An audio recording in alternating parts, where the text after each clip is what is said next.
Olá pessoal, tudo bom? Estamos de volta com mais uma videoaula sobre a temática tecido nervoso. E nessa videoaula nós vamos iniciar uma série de aulas sobre a organização do tecido nervoso. Nós sabemos que as células desse tecido, especialmente o neurônio, ele se organiza de uma maneira específica dentro do sistema.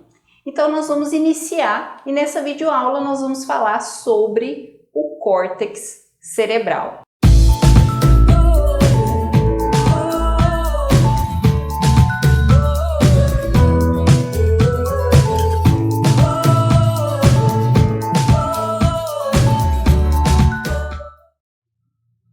Continuamos então o estudo do tecido nervoso. E nessa videoaula nós vamos abordar e começar a abordar a organização do tecido nervoso. Em videoaulas anteriores, nós estudamos as células do tecido nervoso.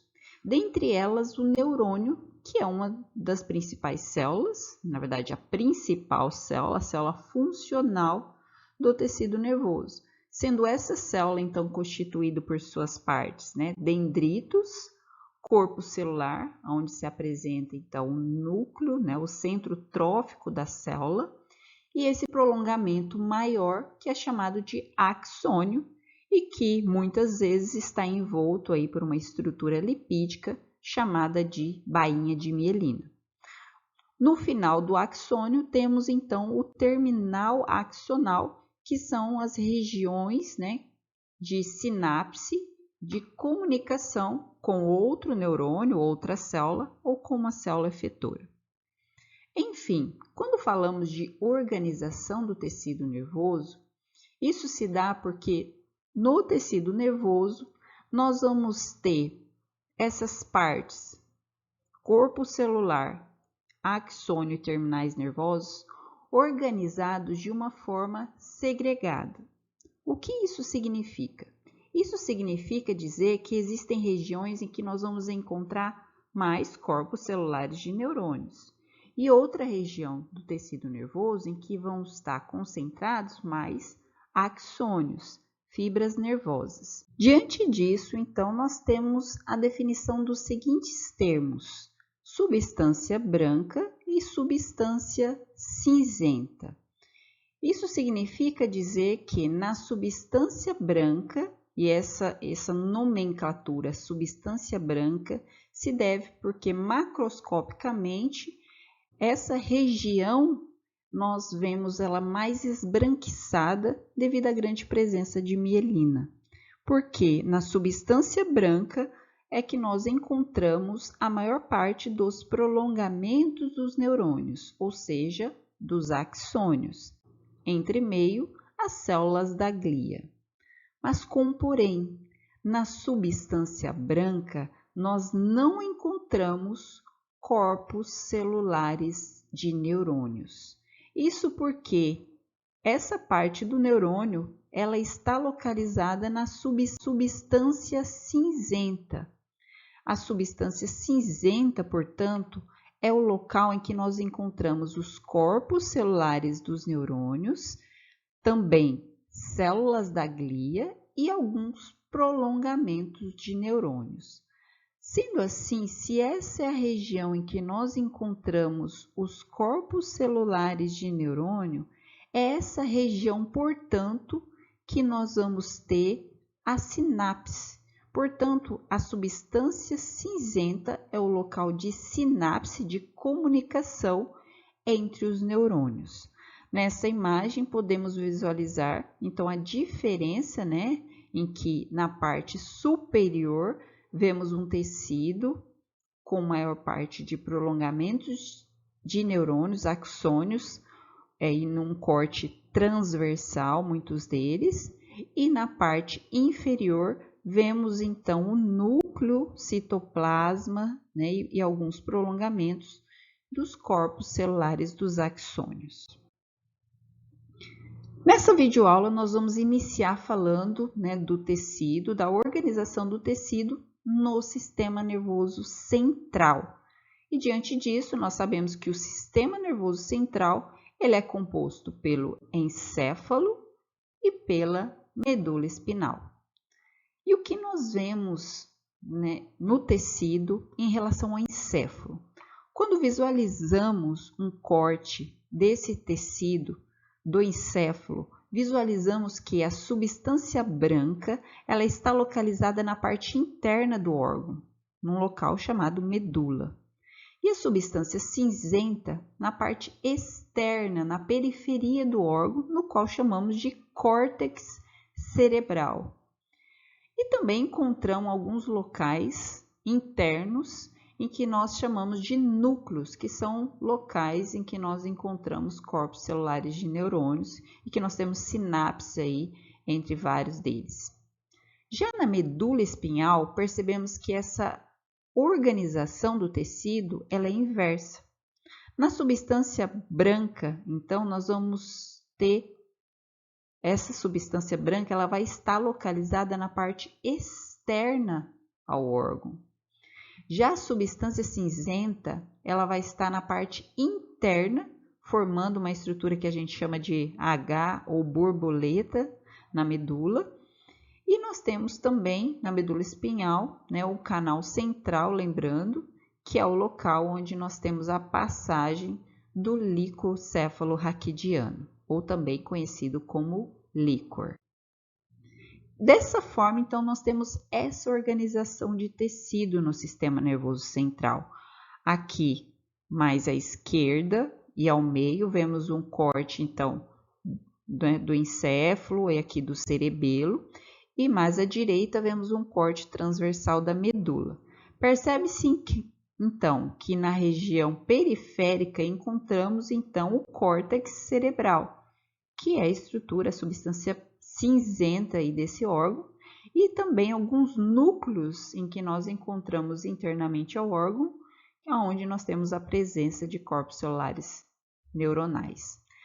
No cerebelo, acontece da mesma forma do que, né, no cérebro. Então, nós temos o cerebelo aqui, essa parte externa periférica, onde nós encontramos o córtex cerebelar, e a medula, por fim, que nós encontramos já a substância cinzenta, ao contrário do que ocorre nesses órgãos, a substância cinzenta está na parte interna, formando essa estrutura aqui, que é conhecida como H e borboleta, e a substância branca, né, ou seja, axônios, fibras, estão mais dispostos na região, então, periférica desse órgão.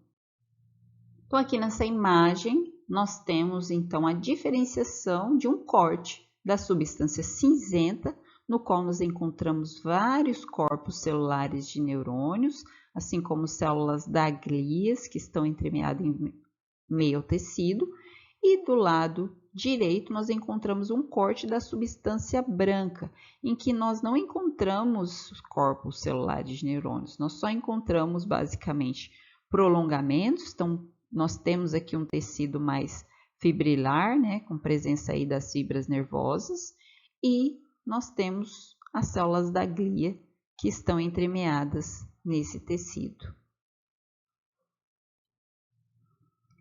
E relacionado ao encéfalo, então, vamos falar dessa região tão importante que é o córtex cerebral, a região aí de processamento das informações a nível do sistema nervoso central. Nós sabemos que o córtex cerebral ele não apresenta sempre uma mesma estrutura. Na verdade, existem 3 tipos de córtex. O paleocórtex, que a maior parte ela fica restrita na base do telencéfalo e está mais relacionado ao sistema olfatório. Nós temos o arquicórtex, que está compreendido na região do hipocampo. E nós temos, o que nós vamos apresentar aqui, o neocórtex, que compreende quase toda a superfície do córtex cerebral, né? E é o que apareceu aí mais tardiamente na escala aí de desenvolvimento filogenético. Então, o neocórtex, ele se desenvolve interposto a esses 2 outros córtex, que é o arquicórtex e o paleocórtex. Em alguns mamíferos, vale ressaltar, apresenta um neocórtex relativamente pequeno, né, quando a gente compara com o ser humano. Mas, né, em nós, humanos e primatas, o neocórtex ele ocupa basicamente 95% de toda a área cortical. E essa expansão do neocórtex leva à rotação aparente dos hemisférios cerebrais em forma de C, sendo que o paleocórtex e o arqueocórtex ficam nas partes terminais das duas pontas em C. Então, nessa imagem aqui nós podemos visualizar então a imagem do córtex, né, que na verdade é o neocórtex, que é formado por 6 camadas de células que se organizam e têm morfologias diferentes. Então, quando nós falamos das células que nós encontramos nessas 6 camadas do córtex cerebral, nós falamos dos neurônios que são principais, que são as células piramidais e fusiformes, e nós falamos também dos interneurônios, que são aqueles que conectam então um neurônio a outro, fazendo, né, a forma de rede neuronal. Dentre os neurônios principais, né, a principal é a célula de destaque, são as células piramidais. Esses neurônios eles são encontrados basicamente em todas as camadas do córtex, exceto na camada molecular, na primeira camada. Essas células elas variam de tamanho, tendendo a aumentar de tamanho quando vamos da superfície do córtex para regiões mais profundas, né, sendo que, por exemplo, na camada 5, essas células piramidais elas são bem grandes, recebendo o nome aí de células de Betz. Os dendritos das células piramidais, eles vão ter a direção frente à superfície do córtex, e os axônios então vão se comunicar em direção a camadas mais profundas, a camadas subcorticais do encéfalo. Esses neurônios eles têm o glutamato como principal neurotransmissor, sendo assim, são neurônios excitatórios. Nós temos também as células fusiformes, como o próprio nome fala, são células em um formato bem difuso, né, alongadas, e são células que nós encontramos em camadas mais profundas do córtex cerebral. Dentre os interneurônios, nós temos as células granulares, ou também chamadas de estreladas, que são os únicos interneurônios excitatórios do córtex.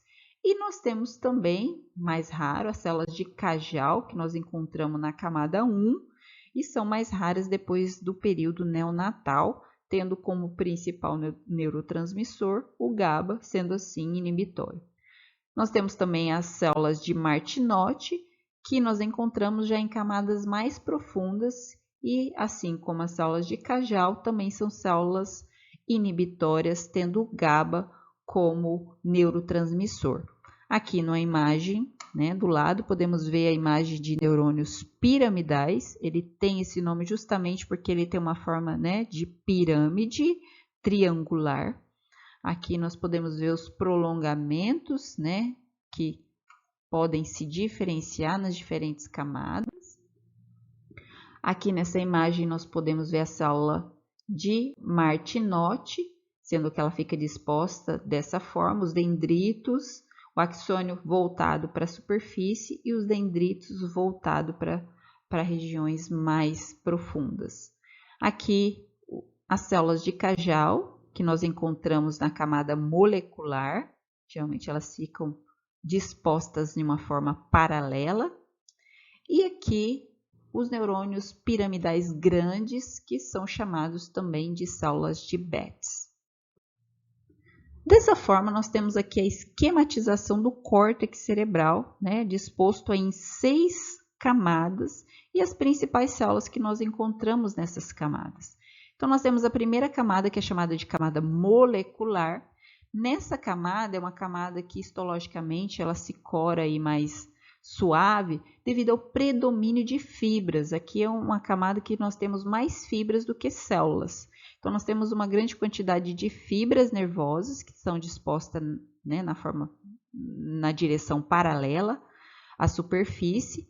E nós temos um número pequeno de células, sendo as principais células da neuroglia e as células de Cajal, que nessa imagem está representado aqui por essas células azuis.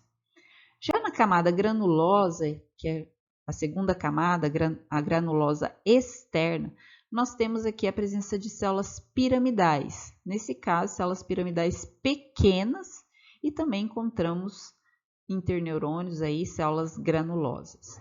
Na terceira camada, que é a camada piramidal externa, como o próprio nome fala, nós temos aqui a presença de células piramidais, que já estão aqui maiores, né, do que na segunda camada.